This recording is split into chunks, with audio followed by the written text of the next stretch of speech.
आप सबको पता है कि 26 तारीख को एक भयंकर एक्सीडेंट मुंबई एक्सप्रेस वे पे जिस तरह से हुआ है और तकरीबन खेड़ली कला से 6 हमारी माताएं बहनें एक ही परिवार की रोड एक्सीडेंट में मौत हुई है। एक झिमरावट से आंसू भाई है, उसकी रोड एक्सीडेंट में मौत हुई है और 3-4 बहुत गंभीर रूप से घायल हुए हैं। जिस दिन से ये घटना घटी है मेवात में सन्नाटा छाया हुआ है।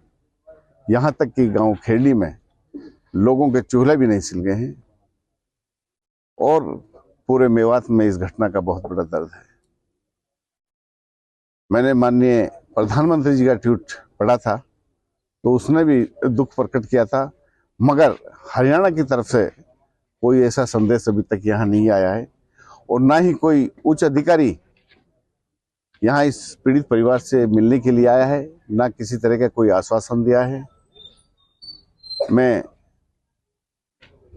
प्रधानमंत्री जी से और हरियाणा के मुख्यमंत्री जी से मांग करता हूं, इन पीड़ित परिवारों को कम से कम 25-25 लाख रुपए और एक सरकारी नौकरी दी जाए और जो घायल हैं उनको कम से कम 5-5 लाख रुपए की सहायता दी जाए।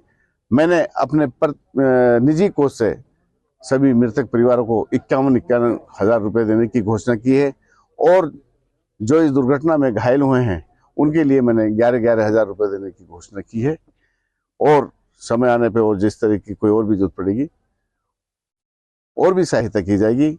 इनकी लड़ाई में यहाँ से लेकर विधानसभा तक उठाने का काम करूंगा, विधानसभा में भी इनकी बात रखूंगा और जहां तक है मैं माननीय मुख्यमंत्री से फिर आग्रह करता हूं, यहाँ उसको आना भी चाहिए और यहाँ इस पीड़ित परिवार को ज्यादा से ज्यादा सहायता भी करनी चाहिए।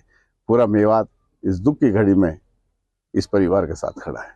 प्रशासनिक अधिकारी भी आज मौके पर पहुंचे हैं खेड़ी कला गांव में और दुख व्यक्त किया है। ऐसा है, मुझे अभी पता चला है कि एसडीएम फिरोजपुर झिरका यहाँ आए थे।